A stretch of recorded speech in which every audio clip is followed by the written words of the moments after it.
feel like a poet, but you sound like an idiot.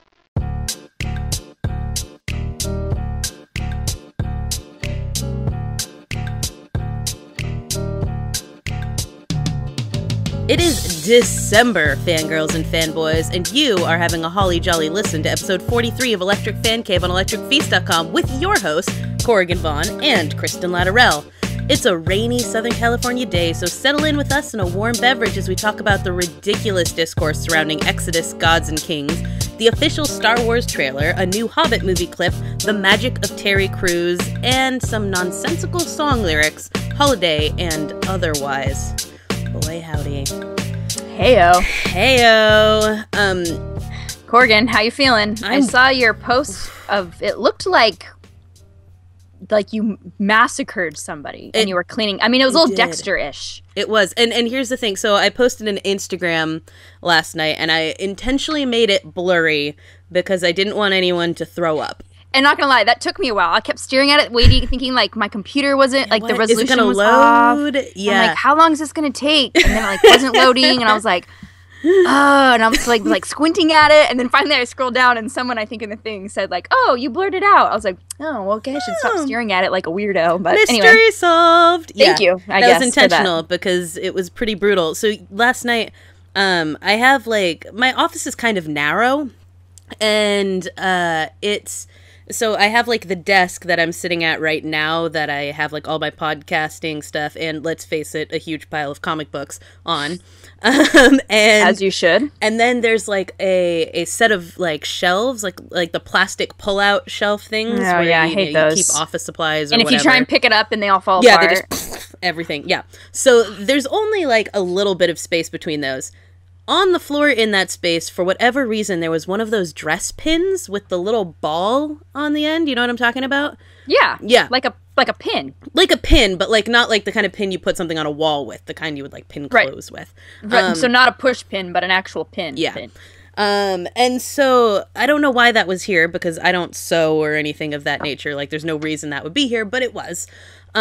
And I was sort of shuffling sideways to get between the desk and that pull-out thing. Okay. And the pin must have been sticking out of the floor, and it went up, in through one toe, out the other end of the toe, into the next toe.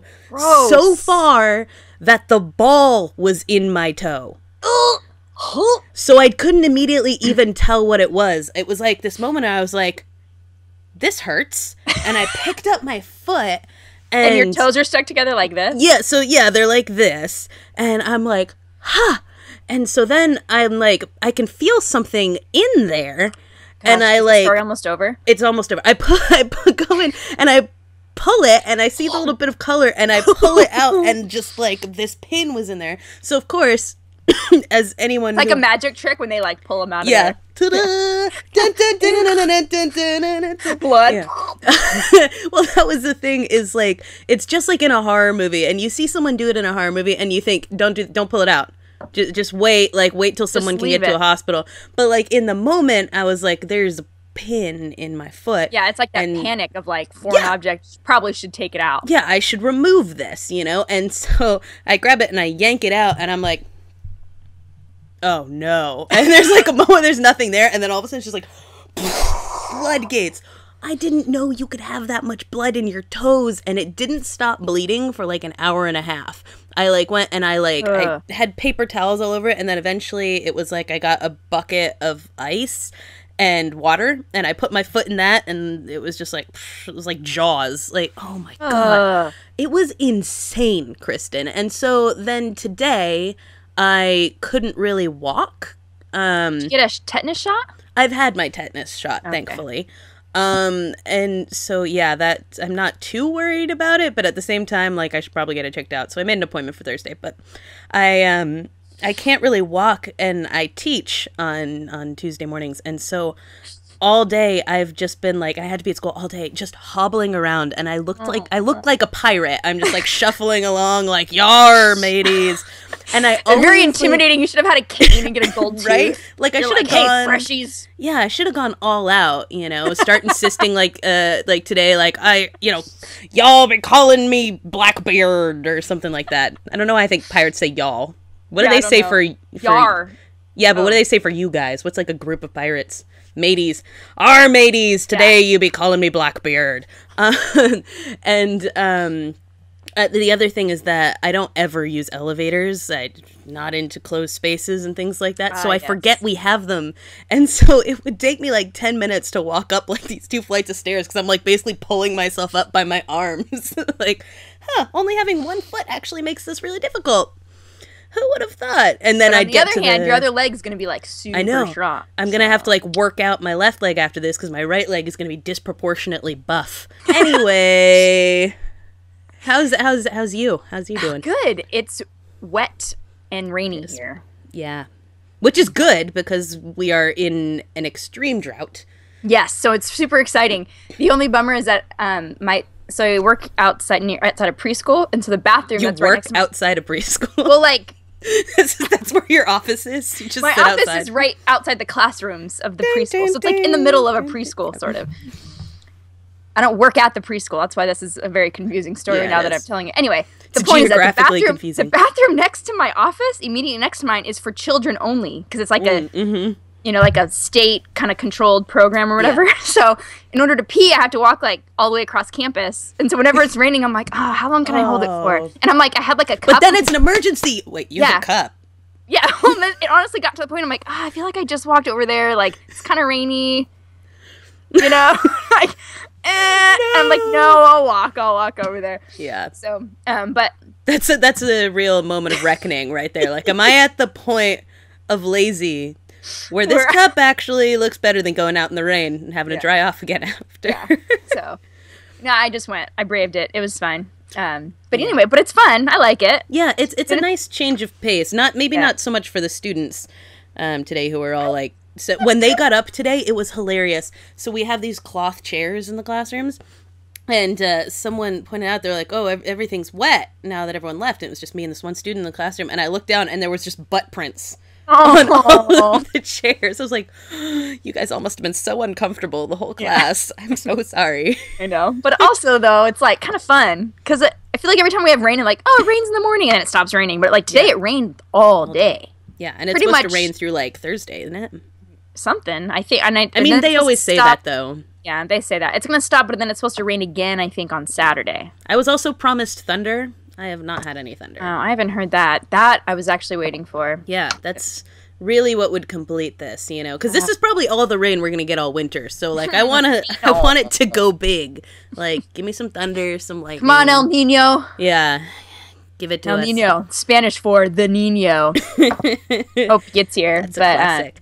Yeah, and then Christmas is starting, which is fun. And got my Christmas tunes. Yeah, so is it in your office? Are there people who are doing this elf on the shelf thing?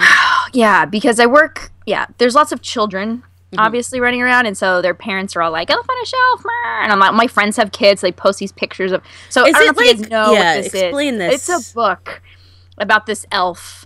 And then what you do during Christmas is that the parents have like the actual doll that they like put him in like scenarios around the house. You wake up in the morning and he's, I don't know, drinking hot chocolate in the kitchen, and people try and make them all like realistic. And there's Pinterest where it's like, oh, look at him, he's fishing, and he has like goldfish crackers in the toilet, and you're like, first of all, gross. Yeah, that's disgusting. You don't want to do that.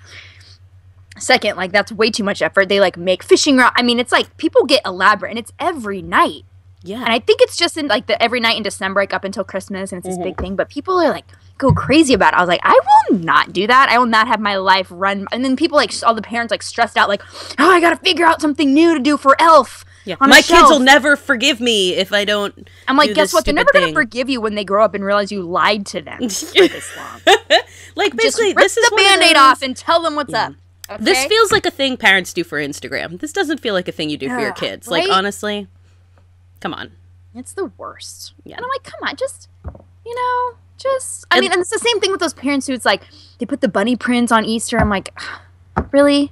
First of all, those bunny prints are way too small. Clearly, it would have to be like a gigantic bunny if he's leaving these huge eggs around. Where is it carrying these baskets? Opposable thumbs, so it's like ridiculous. Anyway. That's a really good point. I think if you're gonna do something like this, you have to go big or go home. Like those parents who did the thing with the dinosaurs. Did you ever see that? Yes, that too. Yeah. I was like, understand that concept because eventually, I don't know. I mean, I guess maybe fondly those kids will look back and be like, oh, my mom did this. I'm like, really? I just feel like just take your kid to the ball game or something. Like, don't make dinosaurs come to life. Traditional. But I see that, though, to me, maybe it's just because I like dinosaurs. I was like, that's cool. At least that's like bananas. And I feel like that was more obviously for the blog or whatever. Like, yeah. Really, it wasn't so much for the kids. It was because this is kind of a funny thing to do. Yeah. And like, so, I don't know. I'm into that. But I just feel, I don't know, these elf on a shelf or other such trends, like, I'm not impressed. You're just putting a whole lot of effort into things. And if you're going to do all that, don't complain about being tired or whatever the next day. Oh, I stayed up till 12 doing elf on a shelf. I'm like, well, you're a dummy. Yeah. You know, it would have been a better idea, sleeping. Or not trying to trick your children. Or just have the elf drunk every morning. Oh, look at this. The elf is passed out on the couch again with the remote. Got an alcoholic elf. Yeah, I can get behind that. Listen, you don't need to be pranking your kids unless Jimmy Kimmel tells you to. Oh my gosh. You know, get some reward off it. Get on national TV. Yeah, unless you're hooking them up to a fake lie detector or stealing their Halloween candy, I don't want to hear about it. Right? I'm over it. I'm sure he will have something for Christmas. Didn't he have something last year? I feel like he did the lie detector one last year, didn't he? Oh, maybe that was for Christmas. He did a bunch of them, and I remember one of them was at Christmas because Guillermo's fairy outfit was more Christmassy. And Guillermo was still just as creepy, and I'm like, gosh, I love that guy so much. Guillermo is the best, like one of the best people on late night television. Jimmy Kimmel has just great side people, and he had, what was it, Uncle Frank? He died a while ago, but he was like the security guard one. Oh, and, yeah. You know, like, and he has his cousin, and they're just gold. So gold. I love We all remember Guillermo's Guardians of the Galaxy interviews. Are you kidding me? He should only do those, like, whenever they have those big movies, like, when the Avengers comes out. Any like, junket, throw him Please in. do that, because it's brilliant. So I started talking, and then I realized I muted it. See, you are way better at this. You gotta work on it. I'm working on it. Kristin is really good at muting when she coughs, and so I'm trying to be good at that, but then I forget that I can't just start talking afterwards. Yeah. It's a problem. Anyway. So, I'm not for it, but whatever. Do your thing, parents. If it makes you happy.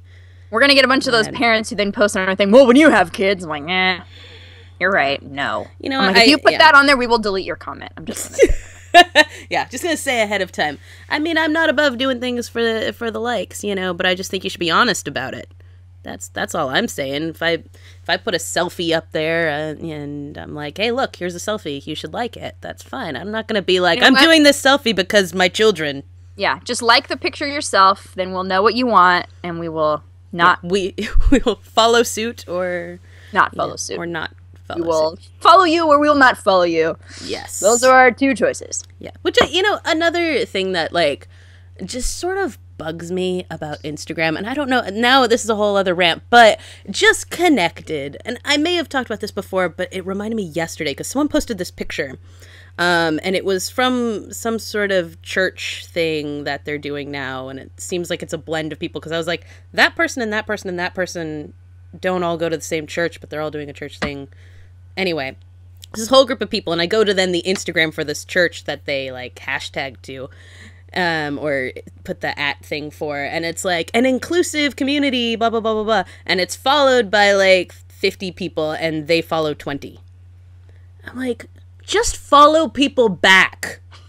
What are you trying to prove by not following people back on Instagram? They're your friends. Follow them back. Oh my gosh. Like, this is one of those things, you know, I'm like, if you're famous, or if there's some reason, like maybe you don't really use Instagram except you use it like a Pinterest and you only look at design blogs or something like that. But don't follow your 5 best friends and nobody else, like, and then have hundreds of followers. Who do you think you are? Who do you think you are? I follow like 500 people on Instagram, and there's never a point where I'm just like, oh my god, too many! Like, it's just, I don't know. That's my rant. Okay. For right now. Wow. I have strong feelings about this. We have lots of strong feelings. Yeah. You guys, surprise! We have strong feelings! Spoiler alert! What? there's like very few things we don't have strong feelings about. Except, hey, you know what we don't have strong feelings about? Yeah. Suicide Squad. Uh-huh. It's official. It's official. They actually did cast Jared Leto as the Joker. And Will Smith is in this. Like, these are real things. This is like the weirdest cast. Will Smith, Margot Robbie, Jared Leto, and Tom Hardy. Tom Hardy. And then 2 other people that I didn't know. I don't. Who were the other 2? I don't remember. They were like not even main characters, I don't think. Oh, it's Cara Delevingne. Yeah. Oh, yeah. Oh, and Jai Courtney. You know who Jai Courtney is. Oh, I do. I forgot. I do know him. I do like him. Yeah, Die Hard. Come on. Those are both wild cards too. Jai Courtney and Cara.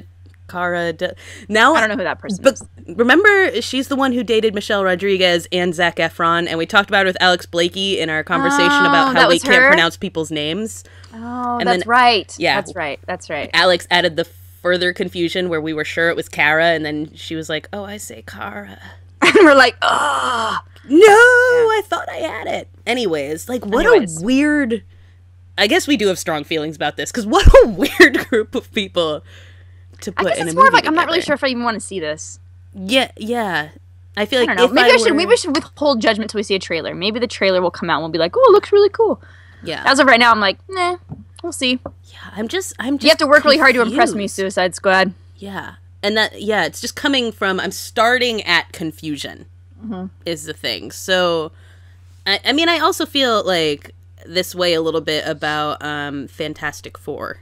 You know, where I'm like, it's not that I'm against it per se. I just don't understand this group of people. That's a good point. Makes very. So I guess we still don't.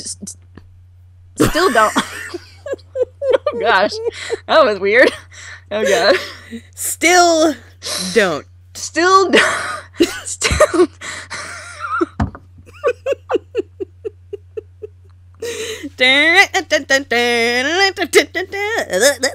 all, folks. Still don't have strong feelings because it's just more like. Yeah, it's weird though. I just a few This is the segment of the show where we just make sounds. Enjoy. The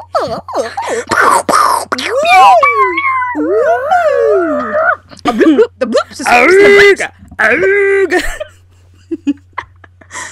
I can't decide whether I'm going to edit this out or not, but we'll see what happens. You edited out that thing earlier. I don't think I should. Okay, great. That's what led to this whole thing in the first place. Anyways, I have Thor on my arm, by the way. Oh, yeah. You see that? Yeah, you do. It's I thought upside it was a down to Band-Aid. you. It's a tattoo. It's a tattoo. Yeah, I mean, we talked a couple weeks ago about the Jared Leto as Batman. Gosh darn it, talking is hard. As the Joker, and how, like, nonsensical that seems, and how he's never done anything funny, ever. Yeah. And so now it's official. We're going to get to see how that works. And I want to see the screen tests. You know, someone please leak the screen tests from this, or the casting session in which they were like, yeah, winning. Yeah, you. Do we know who all the others are? Like, who's Will Smith playing? Do we know? Deadshot, I think. Oh, is that what it says? Whatever. So I'm gonna have to go look it up now. Yeah, Harley Quinn is Margot. Yeah, Deadshot will be Will Smith. Enchantress, Cara Delevingne, Tom Hardy. Girl, we don't know her name. Who's Tom Hardy playing? Rick Flag. Oh yeah, I actually don't know who that is. I remember that. I remember reading that. And then what was it? Who's Jai Courtney playing? Playing Boomerang. Ah, yeah. So I just looked up Rick Flag, and this tells me. Oh no, I know who that is. Okay, yeah. I recognize him from Justice League. Anyway, so it'll be. Stay tuned. We'll see. Yeah, it's not a judgment per se that we're making on this. It's just a WTF, mate, more than anything else. But it could be amazing. This is just like people from so many different walks of life. And there you go. Isn't that what we want? That is. This is diversity. More walks of life. Is it maybe? I don't know. Florida? Walk of life diversity. Yeah. But another thing that came out was the Hobbit released a clip today that people were buzzing about, and it's like what, 30 seconds? Yeah. Of Luke Evans being inspirational. It's hard because I'm not entirely sure what's happened right before this point because I only saw the first one and I was underwhelmed. So I'm like, eh. Yeah, like, nah. So I wasn't really sure. So to me, it wasn't very inspirational because I'm like, why is he talking? So apparently they're all hungry and cold, and these people, whoever they are. He looks really cool though. Yeah, he does look cool. You gotta give him that. One of my problems with like actually like seeing the Hobbit movies is that like every time the hobbits look super cool and everything until they show them next to like another race, and they're really short, and then it like the illusion is gone. I'm like, oh, this and I've always liked The Hobbit as a story. When I was a kid, I never liked Lord of the Rings, but I loved The Hobbit. And I saw a meme type thing earlier today that was it said watching Peter Jackson's Hobbit movies 8.5 hours, reading the Hobbit book 5.5. I'm like, yeah, that was one of the things about the Hobbit was that it wasn't like a long read. You could just sit down and be like, doop-a-doop-a-doo, like 2 nights before bed and you're done with this. And so I was unimpressed by the first. I went to the premiere of the second and was also unimpressed. And I saw it in the high frame rate, which was the worst decision ever. Yeah, that is the worst. I don't understand why it's a thing. It's just like when people have like the really high definition TVs and you're like, cool, everything looks fake. Yeah. And so I wasn't super impressed by that, and I'll probably go see this one too. And then I'm not going to be impressed. I'm going to wish that I just stuck with the book. But people who like it are really excited about this clip. So, yay! That's Congrats for you. We're so happy for you, Hobbit movie fans. Happy that you're happy. Yeah. Because when you're not happy, you get kind of cranky. That's true. That's very true. So. Much like Star Wars fans over the Tri-Saber. Oh, Does it have a name? Am I just calling it Tri-Saber? I don't know if it's called I don't know. I think they're just calling it the new lightsaber. Okay, well, I'm calling it a Tri-Saber. Regardless, the new Star Wars trailer came out yesterday? 2 days ago? Time is... No, it was on Thanksgiving. No, day after Thanksgiving. Okay. Because it was the same week as Jurassic World, I remember, because I was like, this week is awesome! So many trailers. And I was like, Jurassic World, and Star Wars. We were on different ends of the enthusiasm spectrum for this. So as a fan, then, Laddie, how did you feel about the trailer? I think it looked cool. I mean, I'm not like hardcore. I'm not like Stephen Colbert who like knows everything about it. Yeah. But I love the movies. So I was excited. I thought it looked pretty cool. It was kind of fun. It was kind of fun that they didn't really give anything away. And when the music played and the Millennium Falcon was going, it was like, yeah, I'm into it. So yeah, I'm stoked. I think it'll be fun. I was kind of hoping they would pull a Jurassic World, like when they did the teaser trailer, and then like 2 days later they had the real trailer. There it is! There it is! But then they didn't do that, so I was like, God, I think this one's like a lot further from coming out, isn't it? Like this. Yeah, I have actually no idea. It's like a year from now. Is it? Jurassic. Oh no, you're right. It's December 2015. Yeah. So it is a year from now. It's a long way away. So from that's understandable, I guess. But yeah, so I don't know. I'm excited. I think it'll be cool, and yeah. As a non-fan, I actually, I thought it was a pretty rad trailer. I mean, yeah, I have absolutely no attachment to Star Wars whatsoever. Yeah. And the flying over the water was cool too. Yeah, it was just like the effects look really good. Yeah. In it, and in a way that's not like, I don't know, cheap in the way that the other prequels were. Yeah. That in those it just felt like, nah, they're just using it as a showy sort of thing, and in this it felt very natural to the environments that are presented in this trailer. And I liked the starting with John Boyega, is that his name? Mm-hmm. When he's like in the desert. Yeah, he just like pops up. Like, yeah. You're like, what's happening here? Yeah, and then that's what I loved about it too. I'm like, I don't know, what is the plot of this movie exactly? What's going on? And I did like, the voiceover, and he's like, the darks and the light, and it's like, when he's like in the snow, and I'm like, what is going on? I saw someone made a great comment about this being like a global warming movie, and we're gonna find out that desert was actually Hoth. Like, oh, let's see what you did there. Not bad. Good one. But yeah, and apparently a lot of people were really upset about like a black stormtrooper or whatever too, having John Boyega. Well, isn't he like one of the main? I thought he was like a good guy. I thought that was like his disguise. I mean, I'm assuming that's his disguise because I thought he was a good guy. I have no idea. Because you never actually see why would a stormtrooper be a main character? Yeah, and that makes no and sense. they always, you never see them. So I'm like, I thought he was just in like, a stormtrooper. Like he's been marooned, and he's like, "Oh no, I'm gonna put on this," and that would explain why he's like running or whatever. But people like freaked out over this, which I don't understand people's outrage over things. You know, to the point where we're just basically like, seeing a black person is offensive. Well, it's not like he was. It's not that this would make a difference, but it's not even like this was based on a book and they changed the character. It's this is just a character that they made up. He can be whatever they want him to be. The world is open to him. Yeah. There's no reason why people should be offended by this. And I like that his response was, "Get used to it." Yeah. Like those were his words, and to whom it may concern, get used to it. And like, yeah, because that's it. I don't understand. Yeah, I know. This is a world where, like, was it Mace Windu? Was that, Yeah. And then there's Lando. Mm-hmm. And, you know, it's not like black people don't exist in this universe, and you're now tarnishing it. And there's so many racial stereotypes in Star Wars, too. Like, Star Wars is so offensive on so many levels. So, you know what? And maybe that's it. People are like, whoa, I like my Star Wars racist. Yeah. Let's not start throwing non-stereotypical black dudes into this. Right. So I don't know what the deal is. I didn't even hear that. The only uproar I heard about was the lightsaber, whatever, has like a hilt on it. Can we just call it tri-saber? We'll call it a for tri-saber. My edification. Yes. Okay. So the tri-saber. Yes. If you haven't seen it or the trailer, it's like a regular lightsaber, and then it has like a hilt of lightsabers. Mm-hmm. So people are like, well, that's just so stupid because, you know, with the lightsaber, that would just immediately cut off your hand the second anybody try. And you're like, okay, first of all, it's not a real thing. Yeah. Those things would be so dangerous in real life anyway.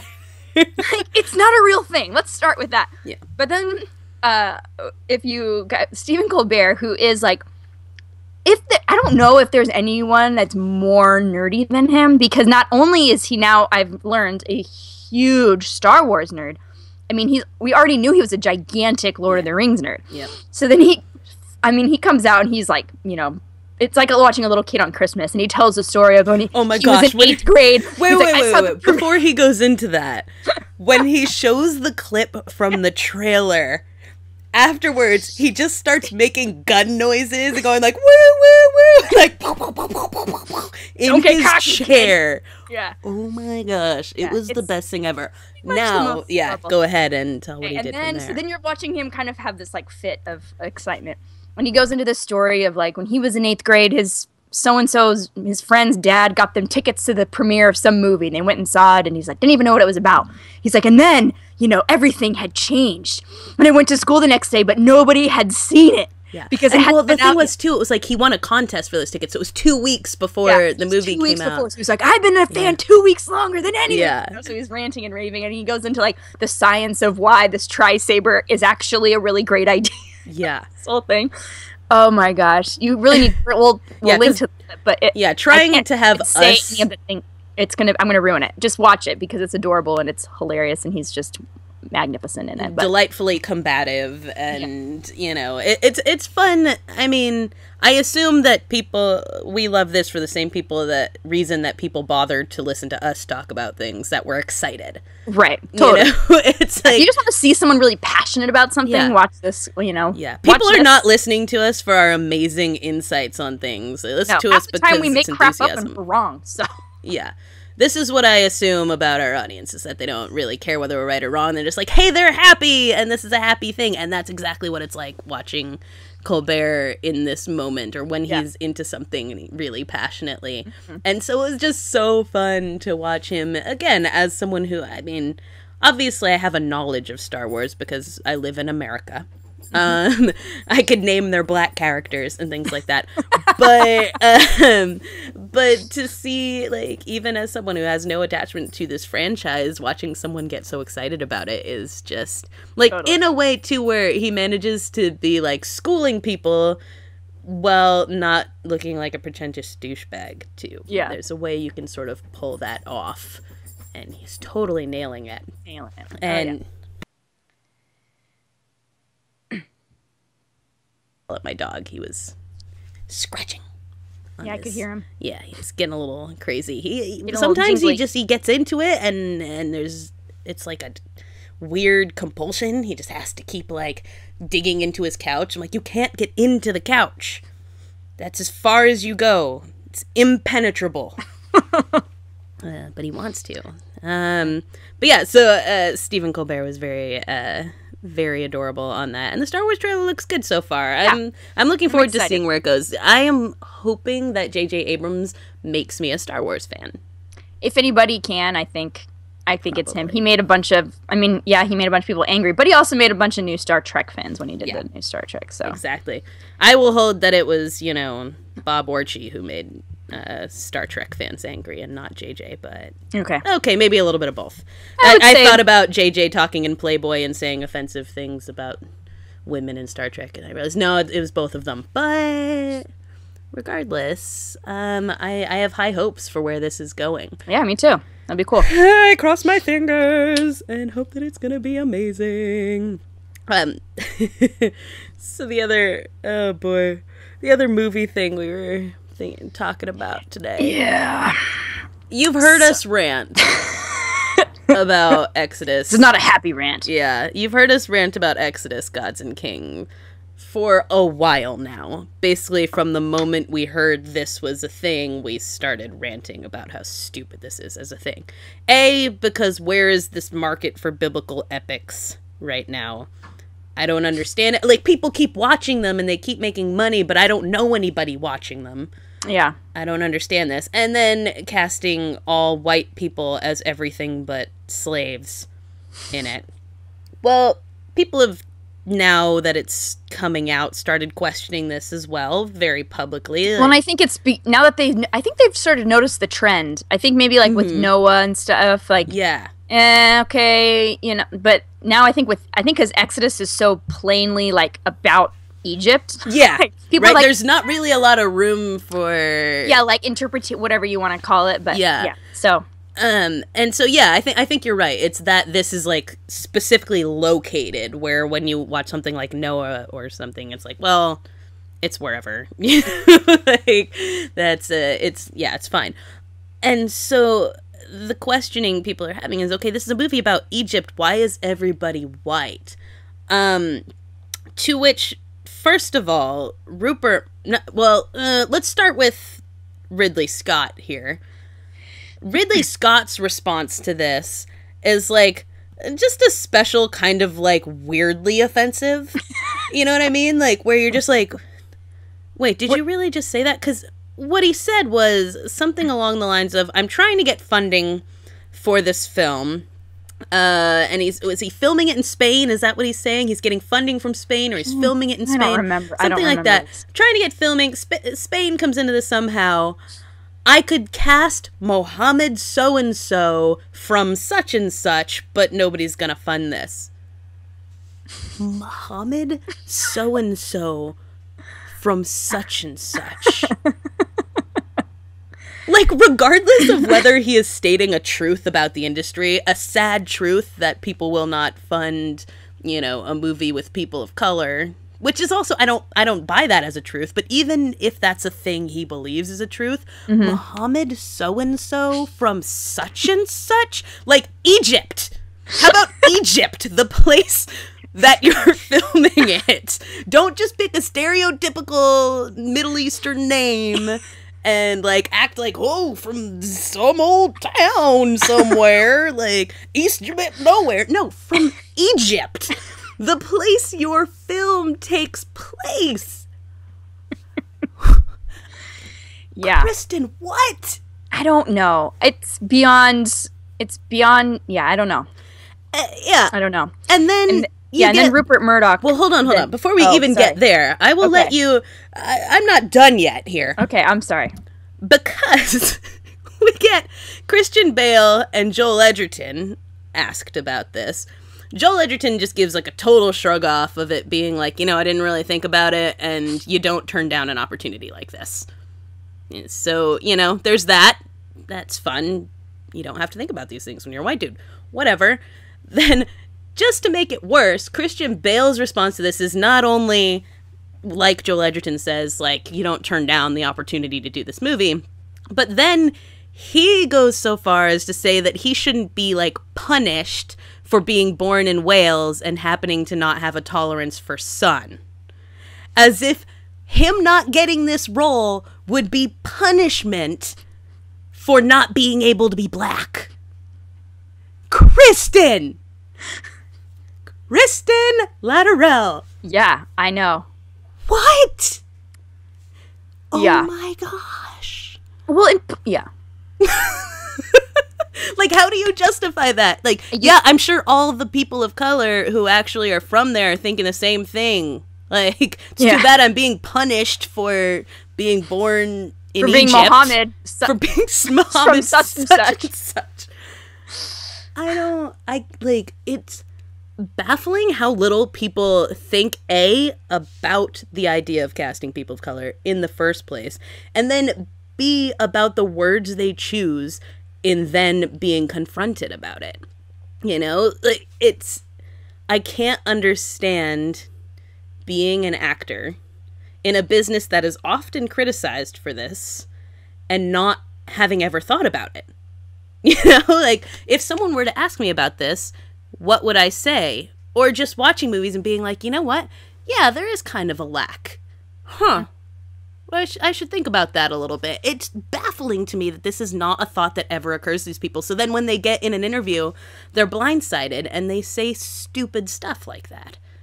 Like, nobody feels bad for you for being a wealthy white dude from Wales, Christian Bale. And as we've discussed before, not even really from Wales anymore. Yeah, where's that accent from? You're from Hollywood, sir. Get over it. It's kind of like when Madonna talks with her British accent, right? Okay? It's essentially the same thing. Or whatever accent Johnny Depp has. Where is he from? Like Ohio? I feel like it's probably something like that. Kansas? Yeah, I was gonna say, he's probably from the South somewhere. He's from Alabama. I don't know. I don't think he knows anymore. He's like born out of an egg in Tim Burton's basement. I'm not sure. So anyway, his life didn't begin until Tim Burton.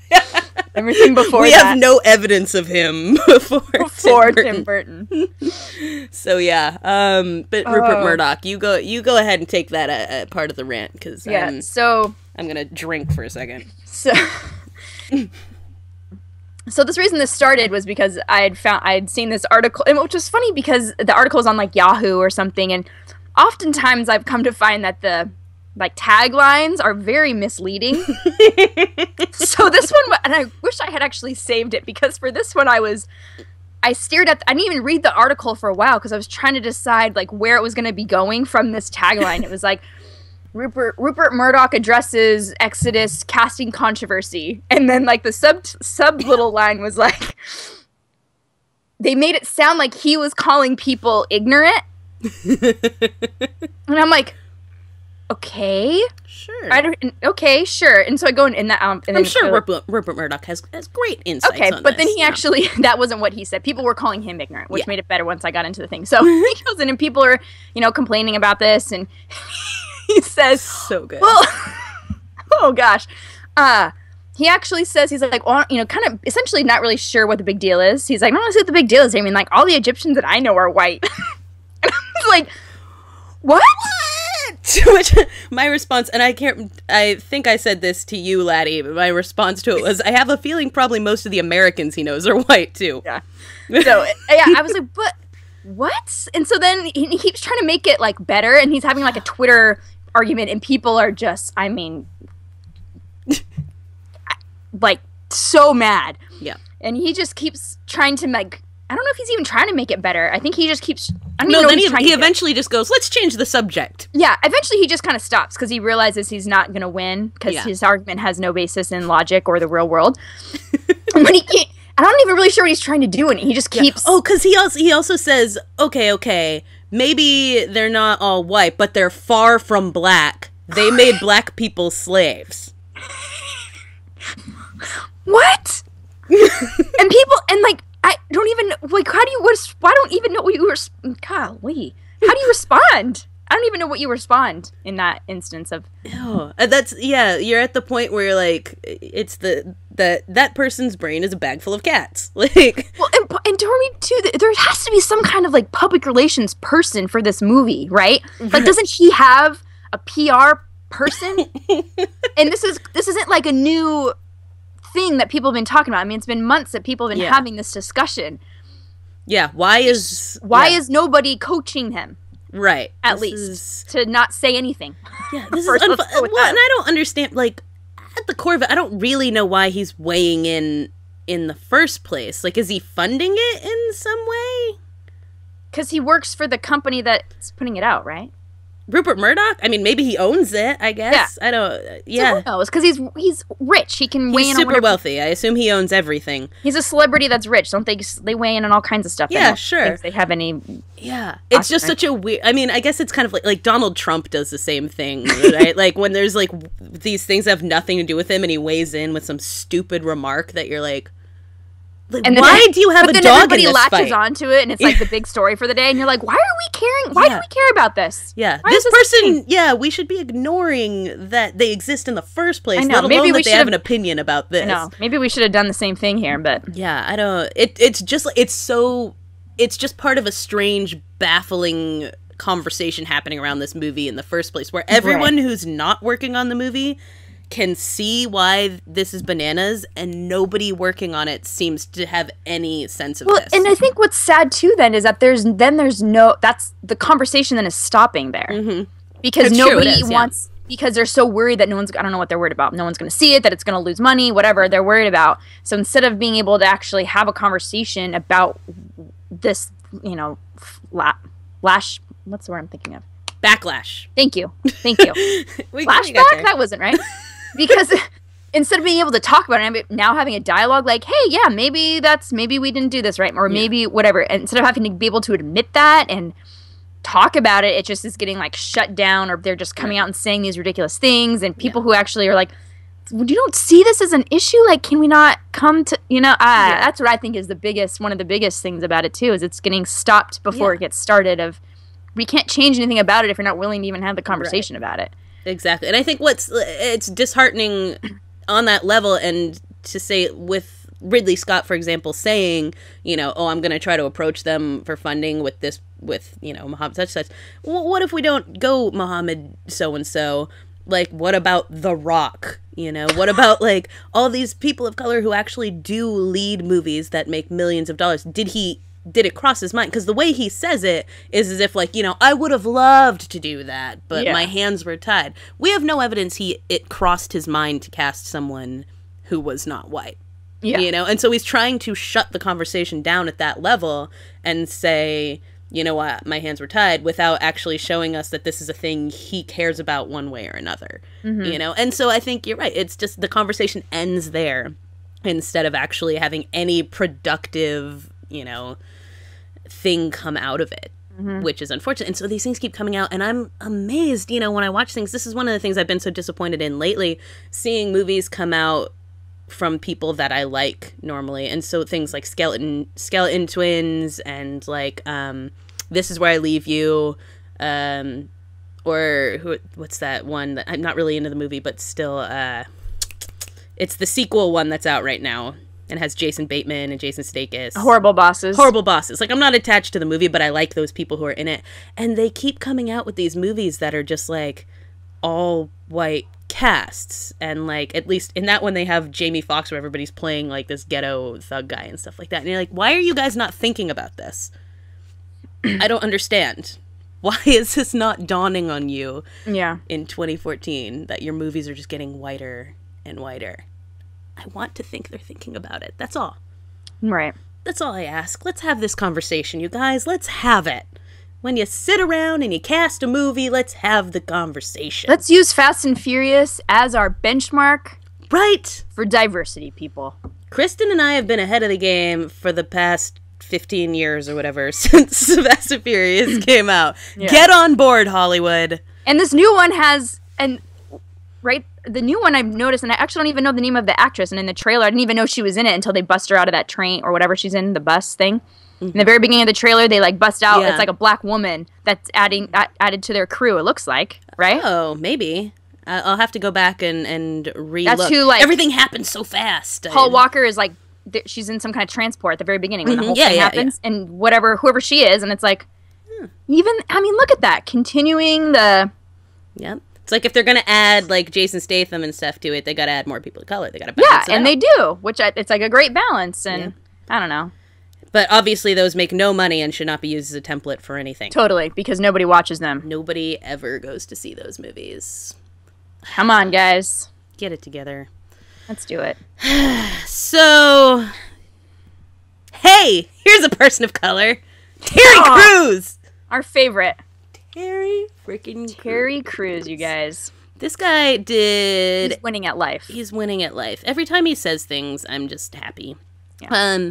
He did this interview with... I mean, I'm guessing this was a Canadian interview. It was, the guy said a lot. The guy was extremely awkward, too, which I was like, oh, gosh. This very interview... sweet, but very awkward. He's a terrible... It was near, like, Jimmy Fallon-ing it almost here. Yeah.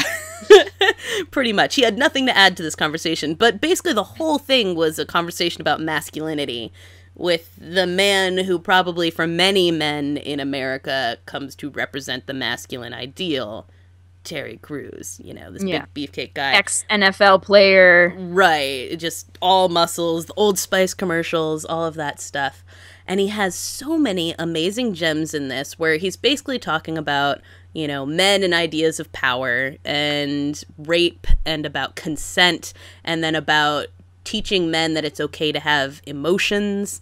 And he tells this great story about his kid when they go to see Iron Man 3 and the kid sort of gritting his teeth and looking down and clearly being upset while watching it, and him taking his kid outside and the kid being ashamed that he was afraid during this movie, and this being a teachable moment for him to be like, this is not what we need to be teaching men, and how he said he freed his child when he allowed him to be scared of Iron Man 3, but there's so many gems in this too, when he talks about, I think one of the most poignant parts to me, and I don't know if you pulled out something different, but was when they were talking about consent in this, right? And this idea of affirmative consent, and there's so much conversation about that as a thing right now. And, a lot of people looking at it like, oh, now that there's affirmative consent, I'm going to have to get a contract every time, I sleep with someone or whatever. And that's not what it's saying. And what he says here is when you see another person as your equal, there are things you won't do. Yeah. That's such a simple way of putting that. He's like, you have to believe that you are better or in charge of or own someone in order to do certain things to them. And if you see them as equal to you, that inherently means you're not going to do things to them that they don't consent to do. Yep. This should be in textbooks. Yeah, it was. Yeah, and I was like, oh, yeah. Yeah. Yeah. Oh my gosh, you just explained affirmative consent in a sentence. And my eyes welled up a little bit because it was the way that he talked about it. He has this way of hitting with his points, when he's talking about things that where he's really jovial and he's talking about something and then he gets down to it and he puts it to you and you're like, Yep. You just spoke truth. Yeah. So much truth right now. And he's just, I love him, Kristin. I know. He's really great. You're right. That was actually one of my main ones too. And he also when he was talking, there's talking about like this issue, and he had that great thing. He's like, we're cutting off the leaves. You're cutting off the leaves, like all these high profile people. That's all you. Oh, we're just gonna throw these high profile people out there. Like that's gonna make a difference, or all that. All that thing. He's like, we gotta dig out this, like the root of what this issue is. This is not about Bill Cosby. This is not about the Canadian guy. Giangameshi. Yeah. Thank you. I didn't want to say his name. It was gonna be like a car of a syndicative for me. So he's like, what about the woman who goes to work and S's her life every day? Yeah. He's like, what about her? You know? He's like, it's so common, there's a name for it. Yeah, it's so common, there's a name for it. And he's like, and then he talks, and then he even gets into like, people were getting all crazy on him because when he was on The View, was it The View? Probably one of those harpy, lame shows. Yeah. And they were all getting all on him. He's, because he was talking about different, what men and women and them doing certain things. He's like, I'm not talking about roles. He's like, right now, he's like, yeah, my wife is home taking care of the kids, but when she's off recording or doing her thing, he's like, I'm at home taking care of the kids. Like, it's about like what your purpose is, and you have. And that whole thing he was talking about, he was like, sex is not intimacy. He's like, just because you're having sex with people does not mean you're intimate. He's like, we got to teach people. He's like, and I think that was one of the things that the interviewer asked him, like, if you could talk to, if you're, got a 20-something-year-old college man watching this, what are you saying to him? And he goes and he tells him that he's like, just because you're having sex does not mean, he's like, you're looking for something there. Yeah, he says, men want to be known, and you are known through intimacy. But instead, we're mistaking other things for that. Sex, power, and you're trying to fill that with these other things. And he's like, we need each other. He's like, I've had women be like, I don't need a man. He's like, yeah, you do. He's like, and we need you. Like, we have to, like, rely on each other. Like, that's why there's these, we can't just have an entire world full of men, but you can't have an entire world full of women either. Like, there has to be a coexistence and a cooperation and... which speaks to his larger point about basically that, like, feminism. He's like, he's not afraid of using the term feminism because it's about being equal, and not about being like, oh, now we're raising, women above men and men are losing power, things like that. But it's about being able to live in a world in which we can live with each other, and we see each other on a level playing field with each other. And then it comes back to that thing of, like, if you're seeing people as equal, then, it was crazy how he kept bringing it back around. I was like, oh, he was talking about that earlier, Yeah. It's a thing where someone like Terry Crews or like Chris Rock had a lot of interesting comments this week, too, that were really poignant. And we don't expect these things. And they may come rough around the edges because these people are not scholars, right? So on the one hand, you have your, like, Christian Bale and stuff like that saying things that you're like, are you kidding? That's what we expect actors and stuff to talk like. And then you have, like, Terry Crews and Chris Rock bringing out these, like, really interesting points of wisdom and ways of thinking about things. And so I think, like, when Terry Crews said the stuff about, purpose and all that, it kind of got construed as gender roles because he doesn't talk in the language of feminism. He doesn't talk in the language of academia, but what he was saying, sort of goes beyond that, and there's a deeper truth to it, I think. Totally. And I think the bummer thing was, too, is that he was on where he said those comments, he was on a show where they were not giving him, they were not going to give him the benefit of the doubt. They were not going to be so like, much. Let's go back and explain that. They're like, oh, we're going to pick apart that and rip you apart for the next, 20 minutes, and you're just like, okay. If he had been, like, on this, probably not with this interviewer, but if he'd been with an interviewer who was... Yeah, let's parse it out. Let's go, what is that? Like, let's try If he that had been on time. Craig Ferguson... There you go. This would have been an entirely different sort of interview, instead of one that's meant to be argumentative and... that's... So I think it was really cool to listen to him talk about that kind of stuff and the way that he's sort of thought this out and... as much as it's not presented in the perfect terms, that the core of it, he's not for gender roles, he's not anti-sex, he's none of these things, he's just talking about, what it means to look at people as equal in society and what kind of portrait of society that might look like. So we recommend it. It'll be linked to on the blog for sure. For sure. As we close out, though, I think we'd like to visit a few things real quick. It is the Christmas season. It is the Christmas season. That means Christmas music. Yes. Today, a friend linked on Facebook to this great Reddit thread that it was not a Christmas thread, but it was basically someone asking the question of, like, what, how do they put it? they asked what nonsensical music lyric irritates you the most. Yeah. And their example was, they said, one for me is an admittedly nitpicking lyric from Kids in America. The crazy kids are partying from New York to East California. And they say, East California. Yeah, screw San Francisco, San Diego, LA. All the hip leap is happening out in the desert. Rage on, Barstow. Party down, Truckee. Barstow, wasn't that... Barstow just keeps coming up. Wasn't that the meth capital of California? Bat country, as we've discussed a few times on this show. But some of these are hilarious. Like Chris Brown, you put it down like New York City, Wild Lake, Los Angeles, hotter than Miami. Ooh, girl, it's international love. And the person says, no, it's not. It's national love. Which then someone says, purely domestic love. Purely domestic love. And then the response to that was, Chris Brown likes his love like he likes his violence. Domestic. Wah, wah. Then there's too soon, guys. Yeah. Too soon. In the Lil Flip song Sunshine, he says, I'll treat you like milk. I'll do nothing but spoil you. Why? Who spoils their milk on purpose?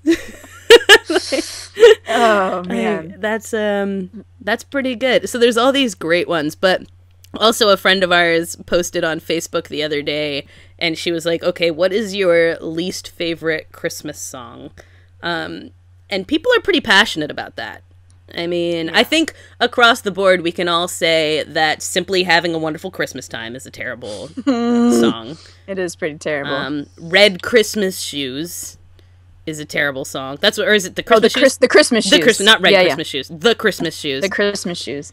Is awful because you shouldn't be thinking about death on Christmas. Like Baby It's Cold Outside because it's rapey. Although, did you hear the new version with Michael Bublé and I haven't listened yet, but I heard they fixed it. They did, and it's at first I was worried because they're like, oh, the tagline was like, oh, they shoot the music video with little kids. I was like, oh, that's child abuse. Have you heard the lyrics to this song? It's bad enough that song's an elf. It is just adorable. They're like in like a hotel lobby, and it's all very old school, and they're dressed like in the 20s, and they change it to something like hot chocolate and being cute and little kitty. So they actually did a really great job of making they acknowledge it. They do, and they changed it so it wasn't as rapey, as we say. So that's good. Anyway, that's how pop culture should be in 2014. That we look at something and we go, "That's problematic.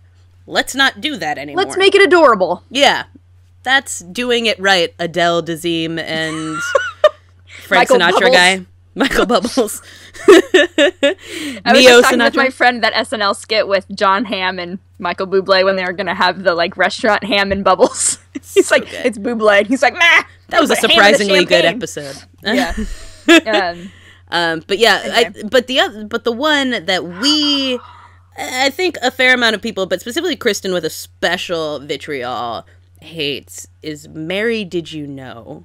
You guys, this song, the nonsensical lyrics here. You guys, I don't know if you guys have heard this song or not. It's terrible.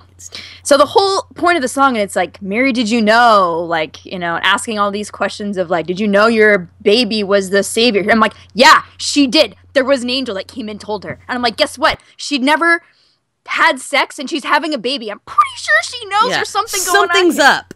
And they're like, you know, it's just like, yes, she knew. And it's so, like, sappy, too, the whole thing. And, you know, I bet that people like have heard trying this to make you, like... Yeah. Didn't Pentatonics just put this out and everyone was sharing it? And Emily put it on my wall. Or that's Jerry. right, They're so funny. Yeah. Clever guys. But it's just, like... It's just so... oh, my gosh. It drives me nuts. And then there'll be times when they, like, are, like, we're in church and it comes and I'm like... It comes on and I'm like, mm-mm. It's like, listen, we're in church. You've all read that book this came from. She knew. I mean, spoiler alert. The sermon tonight is going to be about how she knew. Don't sing this song. How does this become, like, a thing? And I don't understand writing songs like this. I mean, I get what they were going for. Like, the awe and wonder of birthing the savior or whatever. Like, yeah, that's cool, sure. But your lyrics make no sense. Yeah. Okay. Like, Pentatonics can't save this. They saved Little Drummer Boy, which is a nonsensical song.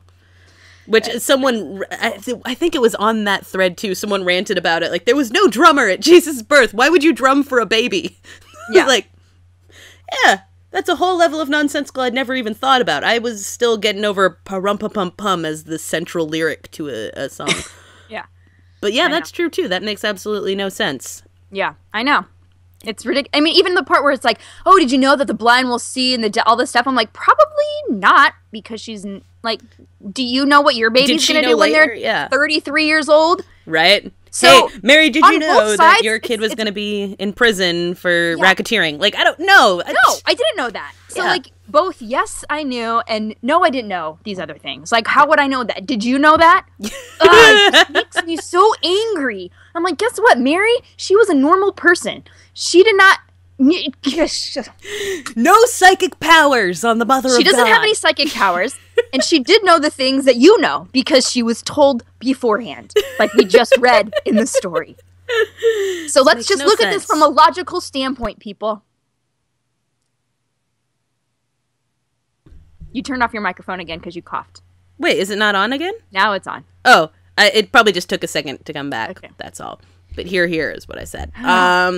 Anyway, Mary, did you know? Yeah. So you know what? If there are Christmas songs or just regular songs that are nonsensical that you want us to know about, do tell us. We'd like to hear, and maybe share if we remember. We tend to forget to share the things we ask people for, but I'll try to remember.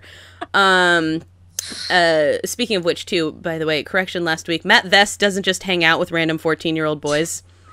They're his foster children. You corrected that afterwards. I knew that. It just, like, in my brain, you all knew that, too. Well, and for me, I didn't think of it as creepy because I didn't think it was creepy because I don't think he's a creepy person. No, but if you don't know him, it sounds a little weird. Yes. And the other thing is, thank you, Rick Budzak, for that link to the Reddit thread as well. I want to make sure I'm acknowledging the people who bring things into this. But yeah, if you have Christmas songs that drive you absolutely insane, tell us on the YouTube or the Twitter or the Facebook, whatever, and we'll talk about that. Or if there are songs in real life, check out. I'll link to that Reddit thread, and you can look at them. They're hilarious. If there are ones that have been driving you insane your entire life, like every train song ever, BT Dubs, I'm right about that, by the way, Kristin, because half that thread is people saying every train song. When have I disagreed with that? I guess you just like to torment me with them more than anything else. Just because they don't make sense doesn't mean they're not catchy. Right? Yeah, I'm right. I agree with you. I 100% agree with you. Like, Drops of Jupiter, what does that mean? It makes no sense whatsoever. Like, I know, and I grant you that. And I do sometimes find myself getting angry as I'm singing along, because I'm like, this means nothing! Why am I saying these things? Why am I like, saying these could be satanic incantations for all you know, and you're just letting them fly, Kristin. Next thing you know, demons running all through you. That's all I'm saying. So yeah, happy December, really, everybody. Funny. And I do like to sing train songs because it makes me mad. I hate it so much. All right, whatever. This has been episode 43 of the Electric Fan Cave. An exceptionally ranty episode today. Yeah, wow. Sorry, guys. You know, sometimes you gotta get it out. You know, we talked about being happy and excited about things, and then we were like, complain about crap the whole time. You know what? I put a pin through my foot. I get a day to complain. I was trying to think of an excuse. Elf on the Shelf? I had to go pee in the rain. That's true. You did have to pee in the rain, but I had to walk in the rain. In your office outside the preschool. It's so wet out here. I went to the bathroom away from children. So there's that. So make sure you follow us on all the things, the iTunes, the Stitcher, the YouTube, the Tumblr, the SoundCloud. Subscribe to us, leave us comments, rate and review so that other people can find us, share with friends, all that jazz. We hope to hear from you and hear more of you in the future. So for now, I'm Corrigan Vaughn. And I'm Kristin Lotterell. Peace out, everybody. Adios. Make good choices. The